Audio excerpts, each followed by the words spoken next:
예수님께서 사마리아 수가라 하는 동네를 지나가시다가 행로에 지쳐서 우물가에 앉으셨을 때 일어났던 사건입니다. 한 사마리아 여인이 예수님과의 대화를 통하여서 구원을 얻었습니다. 그런데 피곤하고 지치신 예수님을 위해서 제자들이 동네에서 먹을 것을 구하여 준비해 와서 예수님께 드렸더니 예수님이 하시는 말씀이 뭐냐면 내게는 너희가 알지 못하는 양식이 있다라고 말씀하셨어요. 그러니까 그 양식이 도대체 뭐냐 하는 것을 우리가 본문을 통해서 살펴보려고 합니다. 예수님께서 육신의 피곤함을 인하여 물 한 모금 빵 한 조각 먹지 못하시고 피곤에 지치셔서 그 우물가에 앉으셨는데 물 한 모금 먹는 것보다 빵 한 조각 먹는 것보다도 예수님에게는 한 영혼을 하나님 앞으로 돌아오게 하는 것이 그것이 나의 양식이라 예수님이 이렇게 말씀하셨어요. 이건 어떻게 보면 지극히 당연하고도 옳은 이야기입니다. 그런데 당연한 얘기, 옳은 얘기를 하자는 오늘 그 얘기를 하자는 것이 오늘 핵심이 아니에요. 여기 보면 너희에게는 너희가 모르는 나에게는 너희가 모르는 양식이 있다라고 했어요.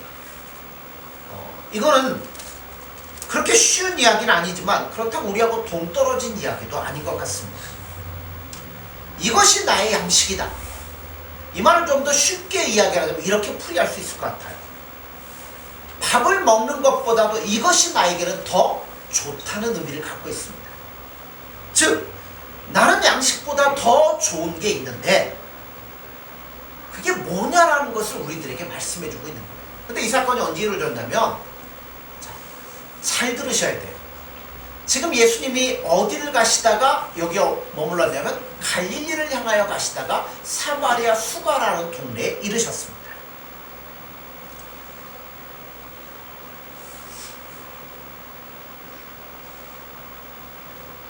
이스라엘 지도를 보면 우리나라처럼 남과 북으로 길게 돼 있어요. 그래서 예루살렘은 지도의 중간 아래에 있고 갈릴리는 지도의 중간 위쪽에 있어요. 이 예루살렘에서 갈릴리를 향하여 가는 중간쯤에 뭐가 있냐면 사마리아 수가라는 동네가 있어요. 그런데 우리가 살펴보고자 하는 것은 예수님이 수가라는 동네에 들어가신 게 우연이냐 아니면 일부러 들어가셨냐는 거예요.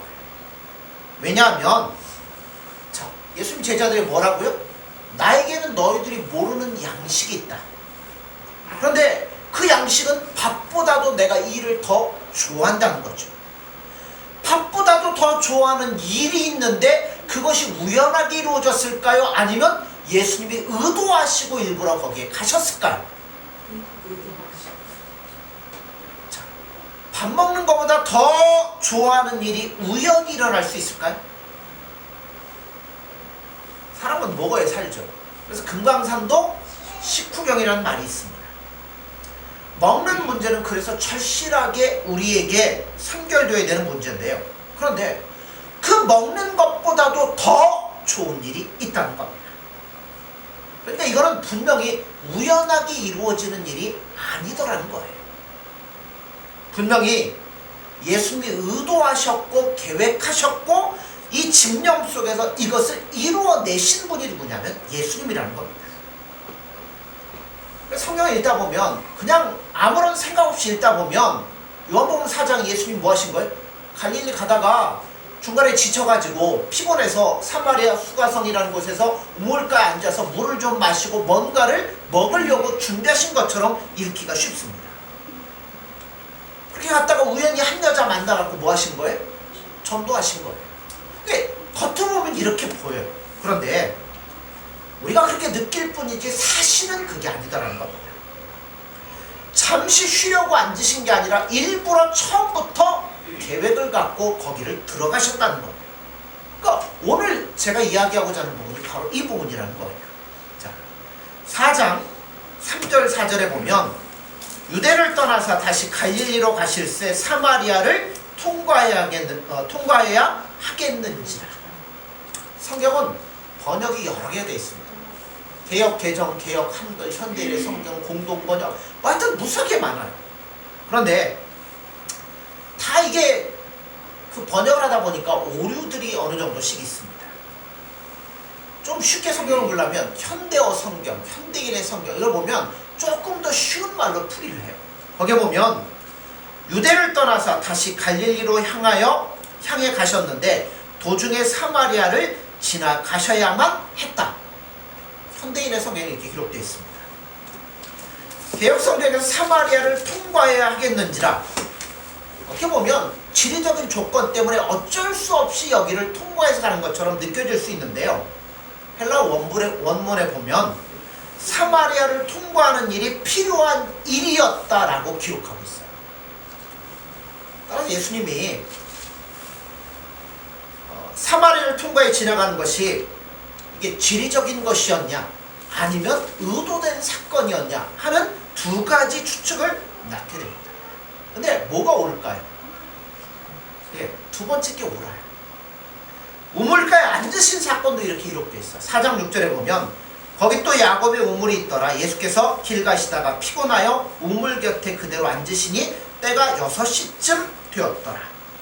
자, 피곤하니까 우물 곁에 앉는 것은 지극히 자연스럽고 당연한 겁니다. 하지만 그 뒷말씀을 보면 더 많은 뜻을 함축하고 있는데요. 38절 보세요. 내가 너희로 노력하지 아니한 것을 거두러 보내었노니 다른 사람들은 노력하였고 너희는 그들이 노력한 것에 참여하였느니라. 여기 보면 뭐 했다고요? 아니요. 노력하였다는 말씀이 나와요. 노력했다는 말은 뭐예요? 뭔가를 얻으려고 힘쓰고 애썼다는 표현입니다. 앞에 4장 6절의 행로의 고나요. 이 말과 어떻게 보면 원문을 보면 같은 단어가 쓰여졌다는 거예요. 자, 뭔가를 얻기 위해서 수고하고 애썼던 것처럼 예수님의 행로에 피곤하여 그것도 뭐 했다는 거예요? 뭔가를 얻으려고 애쓰고 수고했다라는 단어, 원문을 보면 같은 의미의 단어가 쓰여졌어요. 그러니까 예수님 뭐 하신 거냐면 사실은 수가성 여인을 만나기 위해서 애쓰시고 수고해서 마침내 그 수가라는 동네에 도착하셨다는 이야기예요.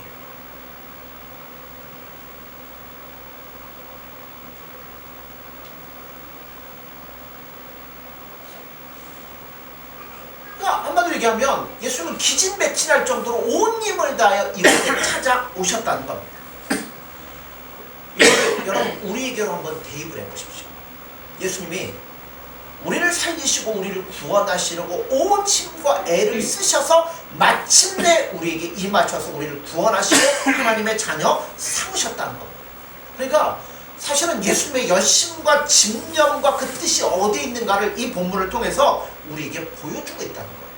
자, 34절을 보세요. 예수께서 이르시되 나의 양식은 나를 보내신 이의 뜻을 행하며 그의 일을 온전히 이루는 이것이니라. 예수님은 뭘 하러 오셨어요? 하나님의 뜻을 이루려고 오셨습니다. 제자들이 볼 때는 갈릴리로 가다가 단지 피곤해서 쉬신 것 같지만 예수님 뭐 하셨다고요? 사단에게 빼앗겼던 자기의 자녀를 찾기 위해서 힘쓰고 애쓰고 땀을 흘리며 노력하여 모든 영적인 방해 요소들을 다 뚫고 여기까지 오셨다는 예수님의 집념의 표현이 여기에 담겨져 있다는 겁니다. 마침내 예수님은 그 목적지에 도달하셨고 그리고 그 여인을 만나셨습니다. 정작 본 싸움은 언제부터요?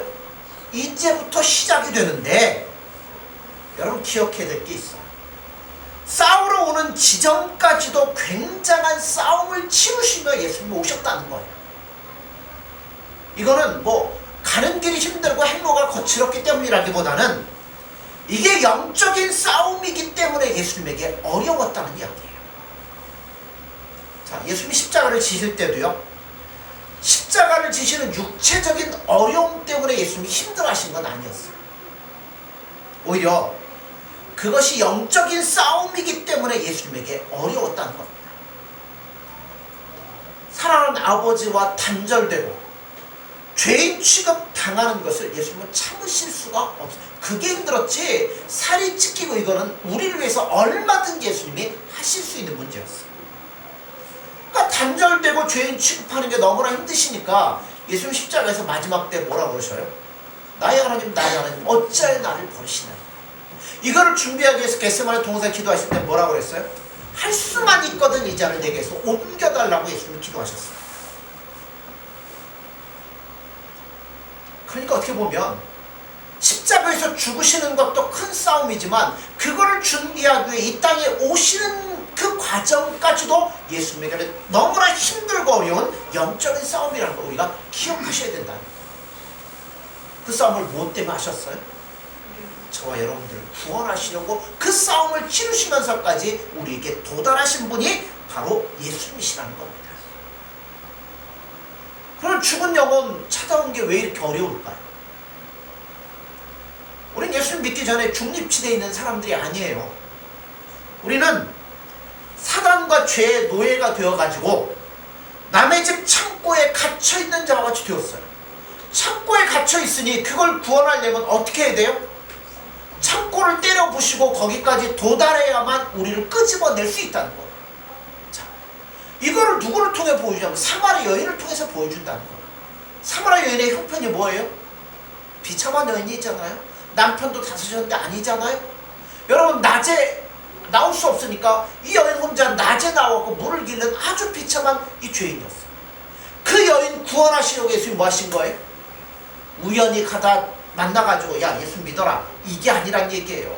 처음부터 그 여인을 구원하려고 예수님이 온 힘을 다해 싸우시며 마침내 이곳에 도달하셨다는 겁니다.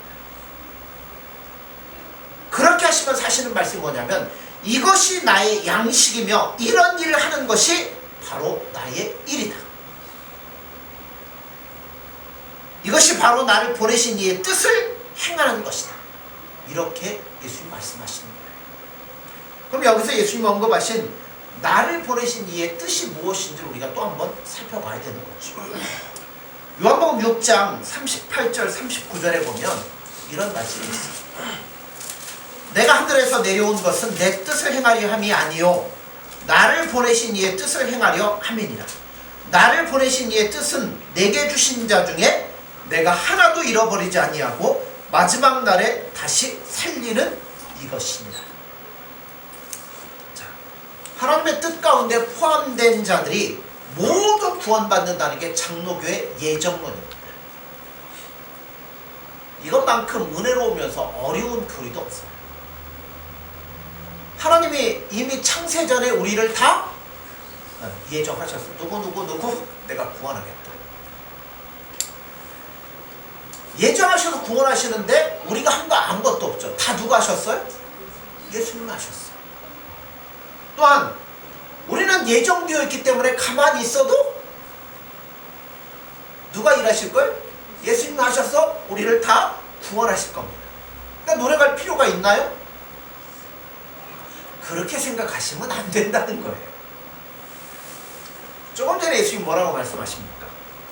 아버지께서 내게 주신 자를 하나도 잃어버리지 않고 마지막 날에 다시 살리는 것이 아버지의 뜻이라는 거예요. 우리가 이 사실을 늘 기억하셔야 되는데요. 하나님께서는 예수님을 보내시면서 누구가 내 백성이니까 저들을 살려라. 예수님은 그 뜻을 위해서 이 땅에 오신 거예요. 그런데 우리가 기억해야 될 게 뭐냐면 계획을 세우는 것과 그것을 이루는 것은 다르다는 겁니다. 계획을 세운 것을 이루느냐 못 이루냐는 것이 일단 이루려면 뭐가 있어야 돼요?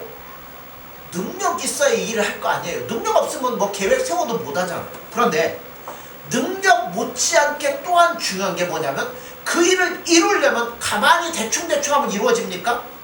온 힘과 노력과 정성이 들어가야 돼요. 성경은 하나님께서 능력이 없어서 못하시는 일이 없다라고 말씀하지 않습니다.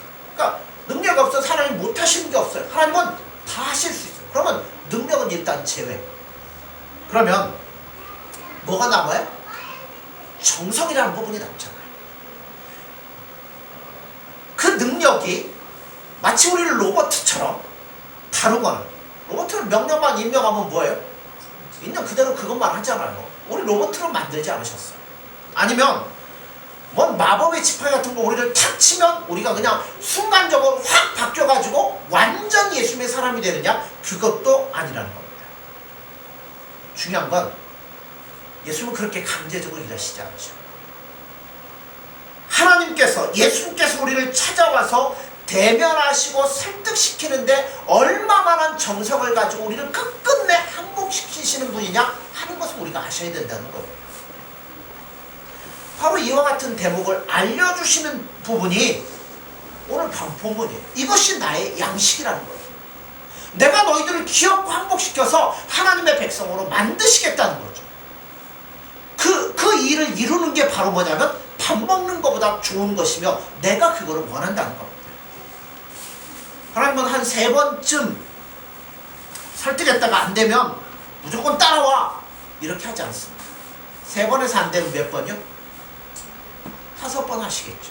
5번 해도 안 되면 10번 하시겠죠. 10번 해도 안 되면 될 때까지 끊임없이 우리를 설득시키며 이해시키며 우리를 끌어가시는 분이 예수님입니다. 한 번 때려서 안 되면 2번 때리시고, 하여튼 온갖 방법을 동원해서 우리를 구원하시는 일이 예수님에게 가장 중요한 일입니다. 우리 학교 다닐 때 보통 선생님들은 뭐 물어보면 2번까지는 설명을 잘 해줘요. 한 번 더 물으려고 그러면 혼나게 생기죠. 딱 분위기가 그래요. 그런데 예수님은 그렇지 않습니다. 예수님께서 우리를 당신의 자녀로 삼으셨다면 그 순간으로 끝나는 것이 아니에요. 우리에게 찾아오셔서 우리를 얽매고 있는 모든 권세를 깨뜨리시고 우리를 붙잡고 예수님만을 바라볼 수 있는 자리에까지 데려가기 위해서 끊임없이 우리와 뭐 하셔요? 씨름하신다는 거예요. 여러분, 이거를 제일 잘 보여주는 사람이 누구냐면 구약의 야곱이에요. 우리 알잖아요. 뱃속에 있을 때 이미 예수님 뭐 하셨어요? 그냥 큰 자가 작은 자를 섬겨. 나는 이미 둘째를 택했다. 근데 택했음에도 불구하고 여전히 인간적인 생각으로 살아가니까 예수님 뭐 하시는 거예요? 간섭을 계속 하시죠. 그러면서 형의 그 손길을 피하여 도망갈 때 그가 베델에서 꿈을 꾸잖아요. 돌베개 베고. 그때 예수님 뭐라고 그래요? 내가 너를 떠나지 않을 것이다. 내가 원하는 걸 이룰 때까지 너 떠나지 않고 반드시 돌아오도록 만들겠다. 우리 막 그걸 축복의 말씀을 하죠. 예수님이 나와 함께 하시며 나에게 떠나지 아니하시며. 무슨 얘기예요? 내가 원하는 대로 될 때까지 내가 끌려가겠다는 이야기예요. 내가 원하는 게 아니라 예수님이 원하는 그릇으로 만들기 위해서.